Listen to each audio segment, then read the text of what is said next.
সকলকে বলি, শুধু সাতক্ষীরা সাংবাদিক নয়, সারা বাংলাদেশের সাংবাদিক জাগ্রত হন। তা না হলে ওই মানিক শহীদ আলাউদ্দিন সহ অনেকের মতো আপনাদের পরিণতি হবে।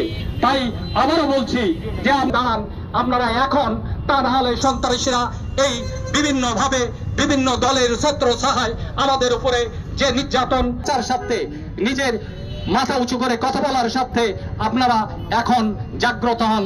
এবং নিয়ে আমি আমার বক্তব্য শেষ করছি। সবাই ভালো থাকুন, সুস্থ থাকুন। যে আমরা কল্যাণ ব্যানার্জি নাকি ফ্যাসিস্ট, এই কল্যাণ যারা এই স্পৃষ্টতে প্রাণী খেয়েছিল তারাই দখল করে আছে, তারাই ফ্যাসিস্ট। সহকারী বক্তব্য রাখবেন। সাতক্ষীরা প্রেস ক্লাবের সবকে হত্যা করলে বিচার হয় না, তারা ছবি হয়ে রয়ে যায় এবং তাদের পরিবার পরিজনরা হাসি ঠাট্টার পাত্র হয়। এটি হচ্ছে বাংলাদেশ। আমার প্রিয় বাংলাদেশে তো এমনটা হওয়ার কথা ছিল না।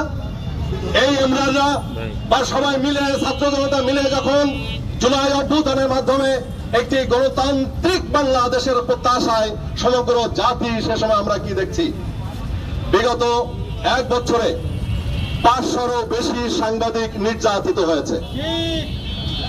25 জনেরও বেশি সাংবাদিক তারা অপসারিত হয়েছে নিজ নিজ পদ থেকে।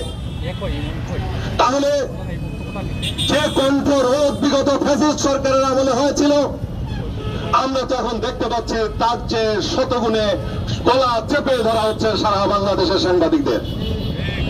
আমরা এটা মেনে নিতে পারি না।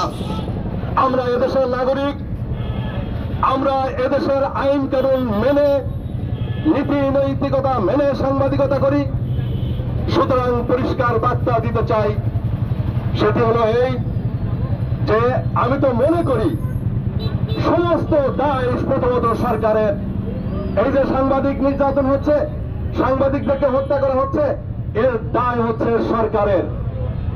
দ্বিতীয়ত, যদিও সরকারের পার্ট হচ্ছে পুলিশ, কিন্তু এই পুলিশের ব্যর্থতায় বন্ধুরা সারা দেশে অরাজকতা যেভাবে বেড়ে গেছে, তাতে সমস্ত মানুষ, আমার মা বোনেরা সহ ঘর থেকে বের হতে এখন ভয় পাচ্ছে।